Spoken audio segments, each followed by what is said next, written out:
Merci Madame la Présidente pour la parole accordée. Je serai bref. Je voudrais parler de la TVA. Les collègues qui m'ont précédé ont déjà parlé de l'augmentation de la TVA. Tantôt on parle de la réduction de la TVA de 18 à 17,5%. D'autre part, on parle de l'instauration au profit des communes et provinces de taux de 10% sur la TVA, ce qui rend la TVA 17,5% plus 1,75%, mathématiquement c'est 19,25%. Donc la TVA est augmentée, Monsieur le ministre. Et comme vous le savez, la TVA est très sensible, c'est la source de plusieurs tensions sociales à travers le monde.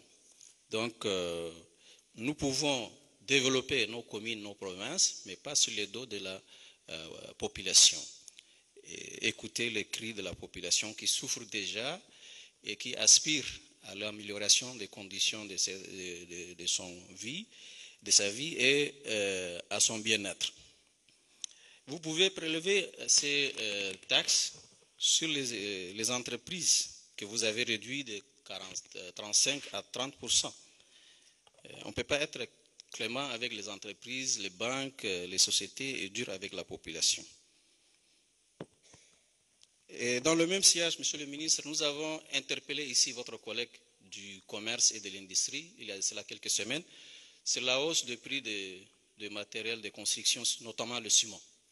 Mais dans ces projets, on constate que vous avez doublé la TVA sur le ciment de 9 à 18%.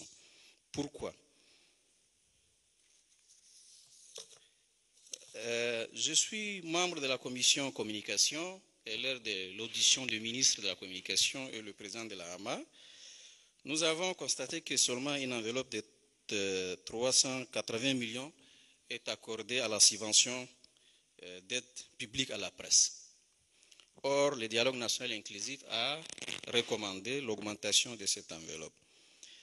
Le législateur, quand il avait instauré cette subvention en 1994, c'est pour renforcer le rôle de la presse dans une société démocratique. Sous d'autres dossiers, c'est des milliards. Mais ici, c'est 380 à partager entre 180 organes de presse au Tchad. Certains se trouvent avec 500 000 francs CFA. On ne peut pas appeler ça une aide publique à la presse. Le dernier point, c'est sur les droits sociaux des agents de l'ex-ONR-TV, Office national de radio et télévision.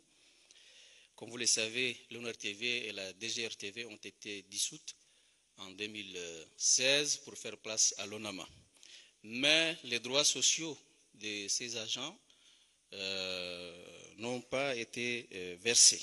Et ça fait 8 ans.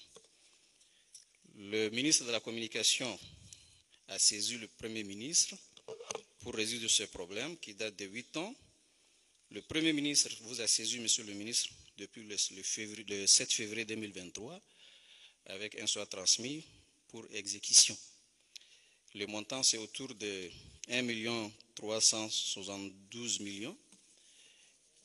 1 milliard plutôt, 1 milliard 372 millions. Et jusqu'à maintenant, la lettre est restée sans suite. Est-ce que cette somme est intégrée dans la ligne allouée à la communication? Pourquoi jusqu'à maintenant ces agents n'ont pas reçu leurs droits? Certains sont déjà morts, Monsieur le ministre. Ce n'est pas normal. Donc je voudrais une réponse. Est-ce que vous avez pris ça en compte dans le budget de 2024? Merci Madame la Présidente.